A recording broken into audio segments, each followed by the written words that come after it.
ഈശോ മിശിഹായ്ക്ക് സ്തുതിയായിരിക്കട്ടെ. പ്രിയ സഹോദരങ്ങളെ, നിങ്ങൾക്ക് എല്ലാവർക്കും പുതുവത്സരത്തിൻ്റെ എല്ലാ നന്മ നിറഞ്ഞ ആശംസകളും പ്രാർത്ഥനയോടെ നേരുകയാണ്. ഈ പുതുവർഷത്തിൽ ദൈവാനുഗ്രഹപ്രദമായ ഒരു ജീവിതം നയിക്കാൻ നിങ്ങൾക്ക് ഓരോരുത്തർക്കും ഇടയാവട്ടെ. കഴിഞ്ഞ വർഷത്തെ അനുഗ്രഹങ്ങളെ ഓർക്കാം, നന്മകളെ ഓർക്കാം. ഒപ്പം പാളിപ്പോയ ചില ചിന്തകളും വഴികളും അതിൽ നിന്ന് ഉയർത്തെഴുന്നേൽക്കാൻ, പുതിയ ഒരു പ്രകാശത്തിലേക്ക്, പുതിയ ഒരു ജീവിതത്തിലേക്ക് ആക്കം കൂട്ടാൻ സത്ചിന്തകളും നന്മയുടെ വഴികളും സ്വപ്നം കണ്ട് ജീവിക്കാൻ ഉതകുന്ന ചില ചിന്തകൾ ഉയർത്തിയെടുക്കാം, വളർത്തിയെടുക്കാം. പരിശ്രമം ആവശ്യമാണ്. ഈ പുതുവർഷത്തിൽ നമുക്കിങ്ങനെ ചിന്തിക്കാം, പരിശ്രമം ആവശ്യമാണ്. ഈ അടുത്ത കാലത്ത് നമ്മളിൽ നിന്ന് വേർപെട്ടു പോയ പ്രസിദ്ധ സാഹിത്യകാരൻ MTയുടെ വാക്കുകൾ, പരിശ്രമിച്ചുകൊണ്ടേയിരിക്കണം. എവിടെങ്കിലും ഒരു മരപ്പച്ച ഉണ്ടാവും, എത്തപ്പെടണമെന്നില്ല, എങ്കിലും ശ്രമം തുടർന്നുകൊണ്ടേയിരിക്കണം. എത്തിയില്ലെങ്കിൽ പോലും ആ യാത്ര വളരെ പ്രധാനപ്പെട്ടതാണ്. അതുകൊണ്ട് അത് തുടർന്നുകൊണ്ടേയിരിക്കണം, യാത്ര തുടർന്നുകൊണ്ടേയിരിക്കണം. അതാണ് നമ്മളെ മുന്നോട്ട് നയിക്കുന്നത്. പരിശ്രമിച്ചുകൊണ്ടേയിരിക്കണം, അതാണ് നമ്മളെ മുന്നോട്ട് നയിക്കുന്നത്. ചിലപ്പോഴെങ്കിലുമൊക്കെ ഉൾവലിവോടെ, വേദനയോടെ ചടഞ്ഞുകൂടിയിരിക്കുന്ന സ്വഭാവം അത് അത്ര ഭൂഷണമല്ല വ്യക്തികൾക്ക്. നമുക്കെല്ലാവർക്കും വ്യക്തിത്വമുണ്ട്. ആ വ്യക്തിത്വത്തെ അവതരിപ്പിക്കാനായിട്ടുള്ള വലിയൊരു വിളി നൽകുന്നുണ്ട്. മരുഭൂമിയിൽ മരം തീർത്ത ദൈവകാരുണ്യം ഇന്ന് എൻ്റെ മുറ്റത്ത് മഴയായി പെയ്തു വീഴുന്നു.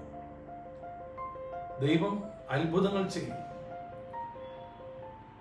ഇസ്രായേലിന്റെ ചരിത്രത്തിലെ വേദന നിറഞ്ഞ വഴികളിലൂടെ പോകുമ്പോൾ മരുഭൂമിയിൽ അവർക്ക് ദൈവം എന്തൊക്കെയായിരുന്നു? അതേ ദൈവം ഇന്ന് എൻ്റെയും നിന്റെയും ഒക്കെ ജീവിതത്തിൽ അത്ഭുതങ്ങളുടെ വലിയ തണൽ വിരിക്കും. പ്രതിസന്ധികളുടെ, പ്രതിലോമ ശക്തികളുടെ വിഹാരഭൂമിയിൽ നിന്നും സമാധാനത്തിന്റെ പൊന്നന്തരീക്ഷത്തിലേക്ക് നയിക്കും എന്നതിന് യാതൊരു സംശയവുമില്ല. ചിലപ്പോഴെങ്കിലുമൊക്കെ വേപത് ചിന്തകളുമായി, വേദനിക്കുന്ന ചിന്തകളുമായി ഉൾവലിഞ്ഞിരിക്കുന്നവർക്ക് ഈ വാക്കുകൾ പ്രചോദനമാകട്ടെ എന്ന് ഞാൻ ആശംസിക്കുകയാണ്. വളരെ പ്രത്യേകമായി നമുക്ക് ഓർക്കാം, പകരം തരാതെ ദൈവം ഒന്നും അങ്ങ് എടുക്കില്ല. എല്ലാ നന്മകളും നൽകിയിട്ടുണ്ട്. പക്ഷെ ഒരു ചിന്ത, ദൈവത്തിന്റെ വഴികളെ സംശയിക്കരുത്. മാനുഷികമായ അളവുകോൽ കൊണ്ട് ദൈവത്തിന്റെ പരിപാലനയെ നാം പരീക്ഷിക്കരുതെന്ന് മാത്രം. ഉൽപ്പത്തി പുസ്തകത്തിന്റെ 38-ാമത്തെ അധ്യായം 28-ാം വാക്യം. യൗസേപ്പ് എന്ന 17 വയസ്സുകാരനെ 20 വെള്ളിക്കാശിന് സഹോദരങ്ങൾ വിൽക്കുന്നുണ്ട്. ഈജിപ്തിലെ ഒരു വ്യാപാരി അവനെ വാങ്ങിച്ചു കൊണ്ടുപോയി. സഹോദരങ്ങൾ വിചാരിച്ചു, അടിമപ്പണി ചെയ്ത് ചാട്ടവാർ വീണ് അവൻ തകർന്നു പോകും, മരിച്ചു പോകും. പക്ഷെ എന്താണ് സംഭവിച്ചത്? യൗസേപ്പ് എന്ന ചെറുപ്പക്കാരൻ അവിടെ തകർന്നു തരിപ്പണമായില്ല. പൊത്തിഫർ എന്ന വ്യക്തിയുടെ ഭാര്യയുടെ മുമ്പിൽ പോലും പതറിയില്ല. അവൻ ഒരു സ്വപ്ന വ്യാഖ്യാതാവായി തീർന്നു. അവന്റെ സ്വപ്നങ്ങൾ പലതും സാക്ഷാത്കരിക്കപ്പെട്ടു. ഈജിപ്തിന്റെ ഭരണാധികാരി അവനെ ക്ഷണിച്ചു. ഭരണാധികാരിയുടെ സ്വപ്നം അവൻ വ്യാഖ്യാനിച്ചു. പതുക്കെ പതുക്കെ അവൻ ആ രാജ്യത്തിലെ പ്രധാനപ്പെട്ട ഒരു വ്യക്തിയായി തീർന്നു. ഒരു വേള യാക്കോബിന്റെ മക്കൾ, യൗസേപ്പിന്റെ സഹോദരങ്ങൾ ഈജിപ്തിലേക്ക് ഭക്ഷണം തേടി വരുമ്പോൾ യൗസേപ്പ് പറയുന്ന ഒരു കാര്യമുണ്ട്, നിങ്ങൾക്ക് മുന്നോടിയായി എന്നെ ദൈവം അയച്ചതാണ്. വാവിട്ട് കരഞ്ഞു പോകുന്നുണ്ട് അദ്ദേഹം.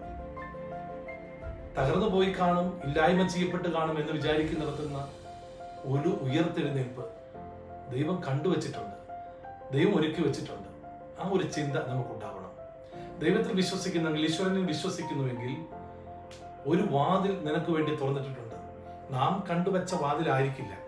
ദൈവത്തിന് ഒരു വാതിലുണ്ട്. ആ വാതിൽ ദൈവം തന്നെയാണ്. ആ വാതിലിലൂടെ അകത്ത് പ്രവേശിക്കണം. വചനം പറയും, യോഹന്നാന്റെ സുവിശേഷത്തിൽ പറയുന്നുണ്ട്, ആരെങ്കിലും ഈ വാതിലൂടെ അകത്ത് പ്രവേശിച്ചാൽ അവൻ അകത്ത് വരികയും ശേഷം പുറത്തു പോവുകയും മേച്ചിൽപ്പുറം കണ്ടെത്തുകയും ചെയ്യുമെന്ന്. അപ്പോൾ ദൈവത്തിന്റെ സ്നേഹത്തിന്റെ വാതിലിലൂടെ പ്രവേശിക്കാൻ നമ്മൾ കണ്ടുവച്ച വാതിലുകളല്ല, നമ്മൾ കണ്ടുവച്ച വഴികളുമല്ല, അതുകൊണ്ട് പേടിച്ചരണ്ടിരിക്കേണ്ട കാര്യമില്ല. പരിശ്രമിച്ചുകൊണ്ടിരിക്കണം, വിട്ടുകൊടുക്കണം, വിധേയപ്പെടണം ചില നല്ല കാര്യങ്ങൾക്ക് എന്നുള്ളത് ചിന്തനീയമാണ്. വാനിറ്റി ഫെയർ എന്ന ഒരു കഥ നോവൽ വായിക്കാനിടയായി.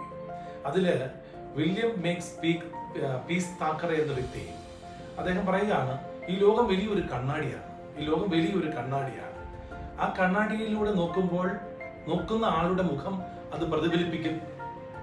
നമ്മൾ പുരികം തളർത്തി കാണിച്ചത് പുരികം തളർത്തി കാണിച്ചതായിട്ട് ശ്രദ്ധിക്കും. നമ്മൾ ചിരിച്ചാൽ അത് ചിരിച്ചതായിട്ട് പ്രതിഫലിക്കും. അപ്പൊ നമ്മൾ എന്ത് കാണിക്കുന്നു അത് തിരിച്ച് കിട്ടുമെന്നുള്ളതാണ്. നമ്മൾ ചിരിച്ചാൽ തിരിച്ചും ചിരി, നമ്മൾ സങ്കടപ്പെട്ടിരുന്നാൽ സങ്കടം മാത്രം. അതുകൊണ്ട് ഈ ലോകം ഒരു വലിയ കണ്ണാടി എന്ന് നനച്ച് നാം കുറച്ചുകൂടി പോസിറ്റീവായ, ക്രിയാത്മകമായ, സന്തോഷത്തോടെ ആയിരുന്നാൽ, ഡോൺ ബോസ്കോ പറയുന്നു, ബി ഹാപ്പി ബി ഹോളി എന്നാണ്. ഒന്നും അങ്ങ് അവസാനിച്ചു പോകുന്നില്ലെന്നേ, എല്ലാം നമ്മുടെ ചില തെറ്റിദ്ധാരണകളാണ്. നേരായ ചിന്തകളോടെ നേരായ വഴികളിൽ നാം സഞ്ചരിക്കാൻ തയ്യാറായാൽ, പരിശ്രമിക്കാൻ തയ്യാറായാൽ, കാര്യങ്ങളുടെ ഗതിവിഗതികളെ ശരിയായ വിധം നാം വിവേചിച്ചറിയുകയാണെങ്കിൽ വിജയം നമ്മുടെ പക്ഷത്താണ്. ഒന്നും അങ്ങ് തകർന്നു പോയിട്ടില്ല. മാർക്ക് ട്വെയിനെ കുറിച്ച് കേട്ടിട്ടുണ്ടാകും. മാർക്ക് ട്വെയിൻ ന്യൂ ലണ്ടനിലെ ഒരു പള്ളിയിൽ ആരാധന കഴിഞ്ഞ് തിരിച്ചിറങ്ങുമ്പോൾ പെട്ടെന്ന് മഴ പെയ്തു. അദ്ദേഹം കുടയെടുത്തില്ല. ഒരു വരാന്തയിൽ അദ്ദേഹം കയറി നിൽക്കുന്നു. മഴ പെയ്തുകൊണ്ടേയിരിക്കുകയാണ്. അദ്ദേഹത്തിന്റെ സുഹൃത്ത് ചോദിച്ചു, ഈ നശിച്ച മഴ നിൽക്കില്ലേ? മാർക്ക് ട്വെയിൻ പറയുകയാണ്, എല്ലാ മഴയും നിലച്ചിട്ടുണ്ട്, ഈ മഴയും നിലയ്ക്കും.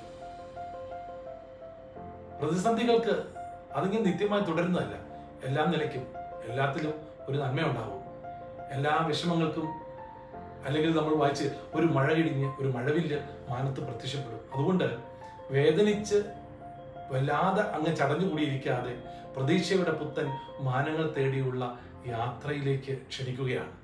ഈ ഒരു പ്രഭാത സൂര്യൻ നമ്മുടെ മനസ്സിൽ തെളിയട്ടെ എന്ന് പ്രാർത്ഥിക്കുകയാണ്. ഈ പുത്തൻ പുലരിയിൽ, ഈ ഒരു പുതിയ കാലത്ത്, ഈ ഒരു പുതിയ ആണ്ടില് നമുക്ക് ചിന്തിക്കാം, പ്രതീക്ഷയോടെ ഒരു യാത്ര, പരിശ്രമത്തിന്റെ ഒരു യാത്ര. നമ്മൾ മുഖത്ത് പ്രതിഫലിപ്പിക്കുന്ന സന്തോഷം, അത് മറ്റുള്ളവരും സന്തോഷത്തോടെ തിരിച്ചു തരും.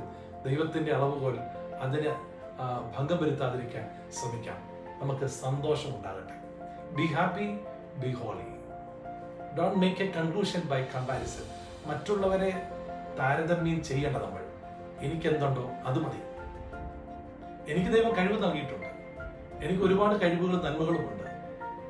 അത് ഇരട്ടിപ്പിക്കാനുള്ള ശ്രമം, അതും ഇതും എല്ലാം കൂടെ അങ്ങ് ചെയ്യാനായിട്ടുള്ള തീവ്രമായ ശ്രമത്തിൽ നമുക്ക് പലതും നഷ്ടപ്പെടും.